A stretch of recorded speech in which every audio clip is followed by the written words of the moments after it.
Graça e paz, meus amados irmãos, que a graça e a paz do Senhor Jesus seja com todos nesse novo dia. Cá estamos de volta para continuar a leitura da Palavra de Deus depois de algumas, quase 2 semanas aí sem fazer esta leitura. Eu tive uma espécie de uma gripe que me gerou muita rouquidão no primeiro momento e posteriormente bastante tosse. Inclusive, se eu tossir aqui durante essa gravação, os irmãos me perdoem, ainda estou com um pouco de tosse, mas já estou bem recuperado, graças a Deus. E estamos aqui de volta então para continuar a leitura de segundo livro de Reis. Abra sua Bíblia em 2 Reis, capítulo 11, que é a continuidade, e acompanhe a leitura da palavra de Deus que diz: Joás escapa de Atalha. Quando Atalia, a mãe de Acasias, soube que seu filho estava morto, mandou matar toda a família real. Então nós tínhamos aqui o rei Acasias, ele morreu e sua própria mãe, olha a disputa pelo poder, como é algo pecaminoso e maligno nesse sistema mundano. A própria mãe do rei mandou matar toda a família real para que ela pudesse usurpar o trono.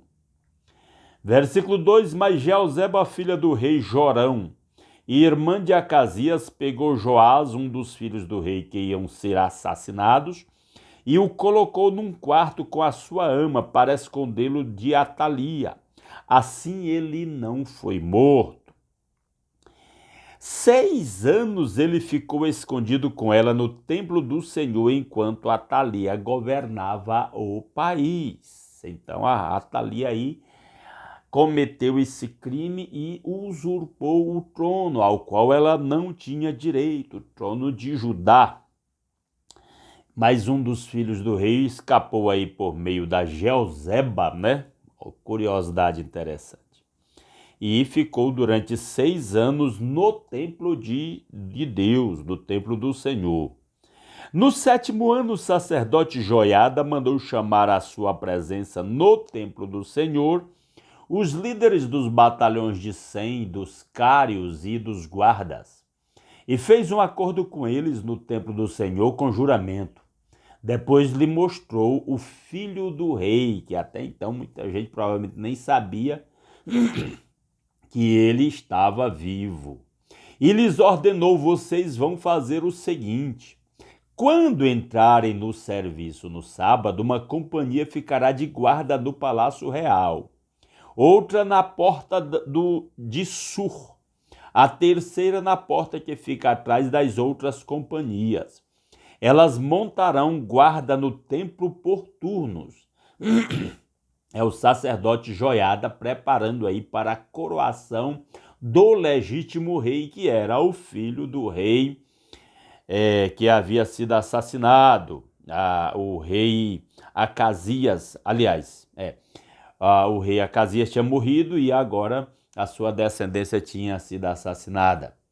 E ele continua dizendo, versículo 7: as outras duas companhias que normalmente não estão de serviço no sábado ficarão de guarda no templo para proteger o rei. Posicionem-se ao redor do rei de armas na mão. Matem todo o que se aproximar de suas fileiras. Acompanhem o rei aonde quer que ele for. Os líderes dos batalhões de 100 fizeram como o sacerdote Joiada havia ordenado. Olha esse trabalho detalhado aí do sacerdote Joiada. Cada um levou seus soldados, tanto os que estavam entrando em serviço no sábado, como os que estavam saindo, ao sacerdote Joiada. Então ele deu aos líderes dos batalhões de 100 as lanças e os escudos que haviam pertencido ao rei Davi e que estavam no templo do Senhor. Os guardas todos armados posicionaram-se em volta do rei, junto do altar e em torno do templo, desde o lado sul até o lado norte do templo. Depois Joiada trouxe para fora Joás, o filho do rei. Colocou nele a coroa e lhe entregou uma cópia da aliança. Então o proclamaram rei, ungindo-o, e o povo aplaudia e gritava: Viva o rei! O trono sendo restaurado. Quando Atalia ouviu o barulho dos guardas e do povo, foi ao templo do Senhor onde estava o povo e onde ela viu o rei em pé junto à coluna, conforme o costume. Os oficiais e os tocadores de cornetas estavam ao lado do rei e todo o povo se alegrava ao som das cornetas.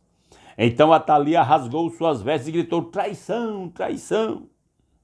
O sacerdote Joiada ordenou aos líderes dos batalhões de 100 que estavam no comando das tropas: levem-na para fora por entre as fileiras e matem a espada quem a seguir, pois o sacerdote dissera: ela não será morta no templo do Senhor. Então eles a prenderam e a levaram ao lugar onde os cavalos entraram no terreno do palácio e lá a mataram.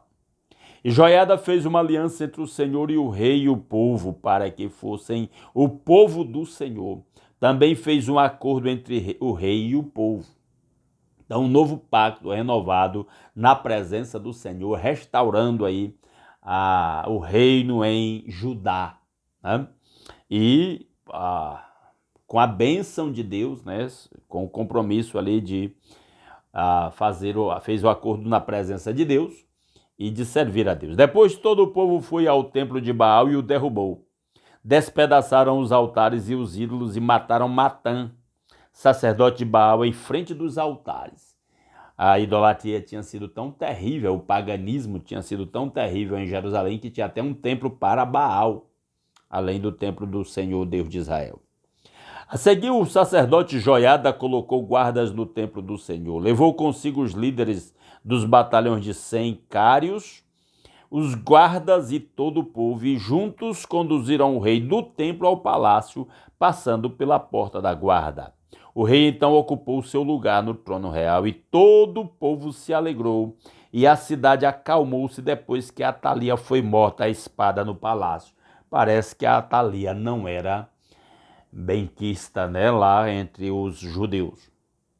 Joás tinha 7 anos de idade quando começou a reinar.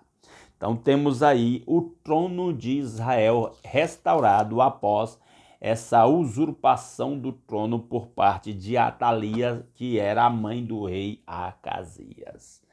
E aí a história bíblica tem essa curiosidade importante, porque as escrituras contam uma história real de um povo que buscou a Deus e mostra os altos e baixos da relação desse povo com Deus. Inclusive, por exemplo, uma história como essa mulher aí, bem resumida a história, mas dá a noção de que era alguém que usurpou o trono e que estimulou ou patrocinou, né, a idolatria entre o povo de Deus. Como isso se aplicaria de alguma forma a nós hoje? O fato é que sempre haverão aqueles que vão usurpar o lugar de Deus na nossa vida e que nós precisamos estar atentos a isso. Uma das coisas que eu sempre digo é: a igreja precisa ter o seu olhar focado no Senhor Jesus Cristo. Ele é o nosso Senhor, o nosso Rei, o único Salvador.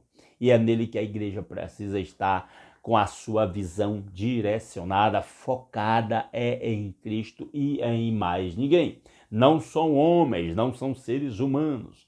Os seres humanos pecadores não podem tomar ou tirar o lugar de Cristo na vida da sua igreja. Como a Atalia não podia, e eu estou fazendo uma comparação bem, vamos dizer assim, limitada, mas que pertinente. Atalia não podia tirar o lugar do Deus de Israel na vida do seu povo. Então, ter um rei instituído por Deus, como era a descendência de Davi, era o caminho correto. E Joiada, o rei era Joás, mas o sacerdote Joiada teve esse papel fundamental para conduzir o povo de Deus a um retorno aos caminhos do Senhor e ao verdadeiro rei de Judá, né, que era o antecessor do Messias, né, como Deus havia prometido ao rei Davi. Vamos orar? Eu gostaria, nesse retorno, amados, de combinar algo com vocês. Eu zerei aquelas anotações que eu tinha de pedidos de oração. Nós vamos continuar orando, né? E eu gostaria que você deixasse aqui nos comentários novos pedidos de oração que eu vou acrescentando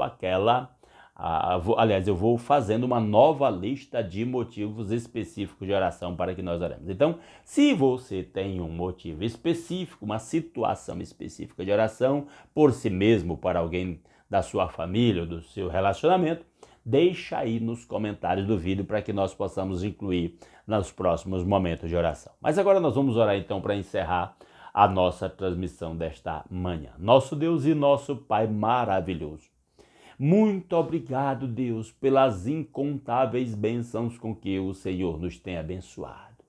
Obrigado a Deus porque as misericórdias do Senhor se renovam cada manhã sobre as nossas vidas, grande é a sua fidelidade. Muito obrigado pela vida, pelo lar, pela família, pelo pão de cada dia, pela saúde, pelo trabalho com que cada um ganha o sustento. Muito obrigado a Deus pela noite de paz, pela proteção com que nos tem cercado, por acordar com saúde e pela oportunidade de começar esse novo dia, meditando na palavra, alimentando o nosso espírito, buscando a sua face em oração, orando uns pelos outros. E agora, ó Pai, em nome de Jesus, eu clamo a sua bênção para cada um dos meus irmãos que está orando comigo. Que a bênção do Senhor esteja sobre o seu lar, sobre a sua vida, sobre a sua saúde. Que o Senhor os proteja, que o Senhor os conduza nesse novo dia, ó Deus, sob a sua bênção, sob a sua direção, por onde quer que formos, nós queremos ir sob a bênção do Senhor, sendo instrumentos para compartilhar esta bênção com aqueles que cruzaram o nosso caminho. Ó Deus, que a bênção do Senhor esteja sobre cada lar, para que em cada lar haja harmonia, paz, amor. Ó Deus, sabedoria, humildade, paciência no relacionamento do casal, no relacionamento dos pais com os filhos.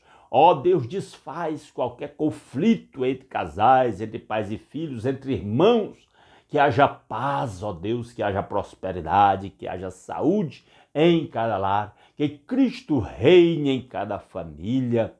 Ó Deus, e que, ó Pai, as virtudes do Espírito Santo estejam presentes em cada lar. O amor, a alegria, a paz, a paciência e os demais frutos do Espírito. Ó Deus, que a bênção do Senhor esteja sobre o trabalho de cada irmão, fazendo prosperar.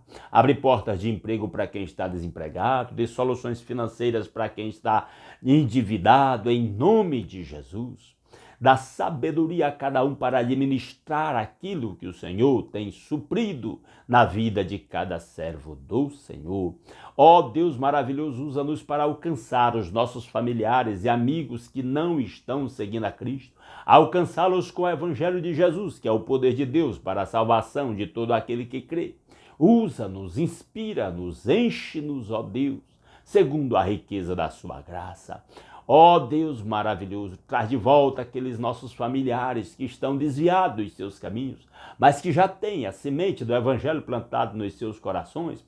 Faça frutificar frutos que glorifiquem o nome santo do Senhor. Ó Deus, visita os enfermos nos leitos dos hospitais, aqueles que estão enfermos em casa. Ó Deus maravilhoso, faça milagres a favor do seu povo, mas se é da vontade do Senhor, usa os médicos, os medicamentos, as cirurgias, ó Deus, segundo a sua vontade. Ó Deus maravilhoso, tudo isso nós pedimos graças ao nosso Senhor Jesus Cristo e ao seu sacrifício feito em nosso lugar, que nos reconciliou com o Pai, que nos perdoou os pecados, que nos deu o livre acesso à sua presença, que nos transformou em seu povo. Ó Deus, que a bênção do Senhor esteja sobre as nossas vidas nesse dia, para que possamos levar esta bênção por onde quer que formos e compartilhá-la com todos aqueles que cruzaram o nosso caminho, para que em tudo o nome do Senhor seja glorificado através das nossas vidas. É a nossa petição que fazemos agradecidos, em nome de Jesus. Amém. Aleluia. Meus amados irmãos, muito obrigado pela sua companhia. Se Deus quiser, amanhã estaremos de volta continuando a leitura da Palavra de Deus. Aguardo vocês aqui. Um grande abraço a todos.